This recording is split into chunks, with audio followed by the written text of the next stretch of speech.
오늘이 날이다. 오늘이 바로 그날이다. 여자를 남자들은 구별하거든요. 알아가는 사이에 연애로 넘어가는 가장 빠른 길은 서로 적당한 호감을 보이는 거지만 이 호감을 너무 적게 출력하거나 지나치게 과하게 드러내는 바람에 다 된 밥에 코 빠뜨리는 사람들이 꼭 있거든요. 그래서 준비한 이번 이야기, 남자들이 봤을 때 여자가 안 달라 보이는 행동 베스트 4. 따단! 첫 번째, 내가 근처로 갈게. 여러분들도 연애를 하고 썸을 타봐서 알겠지만 데이트를 할 때 반반의 비율로 네가 오고 내가 가고 하는 일이 잘 없잖아요. 장거리가 아니고서는 정확히 중간 지점에서 만나자 이런 것도 거의 없단 말이에요. 데이트를 신청하는 쪽이 좀 더 배려를 하고 신청하는 쪽이 여자보다 남자가 많다 보니까 배려를 많이 하게 돼 있어요. 여기에 모두가 익숙해져 있어. 근데 여자가 남자한테 너 땡땡역 근처에 산다고 했지? 내가 그 근처에 볼 일이 있어서 가는데 우리 커피 한잔 마실까? 내가 너네 동네로 갈게. 이렇게 자꾸 그 남자 집이나 일하는 근처로 핑계를 만들어가지고 찾아가는 사람들이 있다고. 좋아하니까 보고 싶어하는 마음은 알겠는데 이게 사귀기 전에, 사귀는 초반에 너무 찾아버리면 이미 남자들은 얘가 나 되게 좋아하네. 얘 되게 적극적이네. 대부분 둘이 좋아서 썸을 타거나 서로 관심이 있을 때도 만나자고 하고 찾아오는 쪽은 남자가 더 많았기 때문에 남자들 자체도 이 패턴이 좀 익숙하단 말이에요. 그러니까 여자가 나를 만나러 오는 남자를 봤을 때보다 남자가 나를 만나러 오는 여자를 봤을 때 훨씬 더 크게 상대의 감정의 크기를 느껴버리는 거죠. 마치 번따 같은 거야. 예쁜 언니들한테는 번따 당하는 게 되게 신선하고 놀라운 일이 아니지만 남자들은 번따 자체를 당하는 경험이 별로 없기 때문에 엄청나게 신선하고 자신감이 붙는 일로 받아들여지게 된단 말이에요. 낯서니까 어마어마한 일이 되는 거야. 이것도 똑같은 거죠. 최근에 소개팅을 되게 활발하게 했던 남사친들한테 여자가 어떻게 행동했을 때 이 여자가 완전히 너한테 빠졌다고 느꼈냐라는 질문을 한 적이 있었거든요. 그때 집 근처로 계속 여자가 찾아왔을 때 이 답이 제일 먼저 나왔어요. 여자들은 호감 있는 남자가 찾아왔을 때, 데리러 왔을 때 이 남자가 나한테 완전히 빠졌다, 아주 안달이 났다 이런 생각까지는 못하지만 남자들은 이런 상황이 익숙하지 않기 때문에 상대방의 감정의 크기를 좀 더 크고 확실하게 느껴버린다는 거죠. 알겠지? 그러니까 언니들도 적당히 해요. 적당히. 호감을 굳이 꽁꽁 숨길 필요는 없겠지만 너무 적나라하게 드러내버리면 궁금함과 그 사람을 알아가보고 싶다 하는 호기심이 커지는데 방해가 돼버리거든. 기억하기다. 두 번째, 얘 취했네? 이건 진짜 모를 수가 없다. 여자들 중에 대부분은 연애를 하면서 한 번쯤 좋아하는 남자한테 다 해보는 기본 코스가 술 마시다 취하는 거잖아요. 진짜로 취하든 취한 척 하든 어쨌든 관심 있는 남자 앞에서 취한 모습을 보여주는 거 다들 해봤잖아요. 나만 해본 거 아니잖아. 솔직히 관심 없는 사람이랑은 술을 마시게 된다 하더라도 취할 정도로 먹지 않아요. 흐트러진 모습을 굳이 보여주고 싶지도 않고 빈틈을 노리게 만들고 싶지도 않단 말이에요. 근데 이걸 남자들도 안다는 거죠. 술을 먹다가 자기도 모르게 살짝 취기가 도는 거랑 오늘이 날이다. 오늘이 바로 그날이다 하면서 술을 들이붓는 여자를 남자들은 구별하거든요. 좋아하는 남자 때문에 안달난 언니들은 술을 마시는 속도와 양이 엄청나게 빠르고 많아. 단시간 내에 빠르게 먹어야 취했다는 핑계로 끼를 부릴 수 있으니까. 이 남자가 피곤하다고 집에 들어가기 전에 내가 끼를 부릴 수 있으니까. 그러니까 빠르게 취한 상태가 돼야 되는 거예요. 마음이 막 조급해. 그래서 들이붓는 거예요. 난 솔직히 자연스럽게 먹다 보니 취한 여자랑 작정하고 술을 들이붓는 여자의 차이를 남자들이 굳이 알려고 하지 않을 거라고 생각했는데 집 근처로 찾아오는 여자 다음으로 남사친들이 여자의 안달남을 느끼는 순간이 술 마실 때였어요. 취하려고 작정해서 마시는 여자와 먹다 보니 취한 여자의 이 미묘한 차이를 남자들은 보고 각을 내더라고. 이걸 구별해. 그러니까 끼 부릴 때 눈치껏 티 덜 나게 하는 거예요. 알겠죠? 적당히 자연스럽게 취해야 돼. 대놓고 취하면 안 돼. 세 번째, 고기. 관심 있는 사람이 생기면 남녀 불문하고 상대를 배려하고 싶어지잖아요. 그래서 결국 남자들이 안달났다고 생각하는 포인트는 이 배려들이 정도를 지나쳤을 때 느끼게 돼 있어요.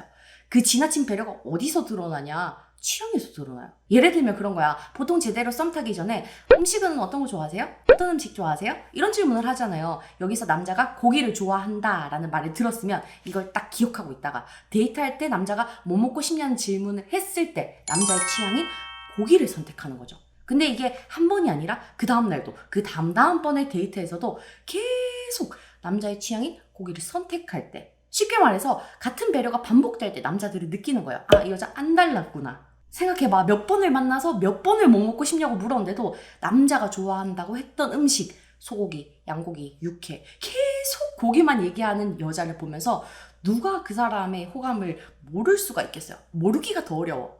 아, 얘는 지금 나한테 다 맞춰주고 있구나. 이 생각을 할 수밖에 없는 거죠. 먹는 것만 그렇겠어요? 아니야. 그냥 지나가는 말로 사람들 많은 데 가면 좀 피곤하다라고 얘기를 하면 번화가 말고 외곽으로 산책을 가자. 좀 떨어진데 조용하고 예쁜 카페 있다. 라는 식으로 남자가 툭 던진 말을 바로 죽어서 완벽하게 반영하고 배려해 줄 때 남자들은 이 여자 나한테 빠져있다. 라는 걸 몸소 느끼는 거죠. 언니들이 절대로 오해하면 안 되는 게 남자들한테 이런 행동을 애초에 하지 말라는 게 아니라 적당히 조절을 해야 된다는 거예요. 몇 번을 만났는데도 다 남자가 좋아하는 음식, 남자가 좋아하는 스타일, 남자가 선호하는 데이트만 배려하고 맞춰버리면 그 남자는 언니들 알아갈 기회가 없어지게 되는 거거든요. 물론 남자 입장에서는 굳이 여자한테 맞춰줄 필요가 없으니까 편하게 여러분들을 만날 수는 있겠죠. 근데 이렇게 편한 만남이 반복될수록 깨닫게 된단 말이에요. 아, 얘는 취향도 좋아하는 것도 없구나. 그러니까 배려에도 티키타카가 있어야 돼요. 처음 만남에서 남자의 음식 취향을 맞춰줬다면 카페는 언니들이 좋아하는 쪽으로 유도를 해야 된다는 거죠. 이렇게 여러분들의 데이트 스타일을 상대에게 드러낼 수 있어야 서로가 서로를 알아갈 수 있는 만남이 만들어져요. 알겠지? 네 번째, 이 정도까지는 아닌 것 같은데? 남자들도 자기한테 자꾸 물어주고 신경을 써주는 여자를 보게 되면 엄청 기분이 좋거든요. 누군가 나를 좋아한다는 데서 오는 미묘한 자신감 상승도 있단 말이에요. 남녀 사이에서는 없던 관종기도 생기고 그러잖아. 관심을 받는 것 그 자체가 좋은 거예요. 그래서 처음에는 남자가 사소한 일들에 대해서 여러분들한테 얘기를 했을 때 여러분들의 리액션이 좋으면 자꾸만 자기 얘기를 하려고 하게 돼요. 이때 여자들 중에는 좋아하는 남자가 자기한테 관심을 가져주고 리액션 해주는 걸 좋아하는 것 같으니까 더 적극적으로 리액션 해주는 분들이 있어. 이게 문제야.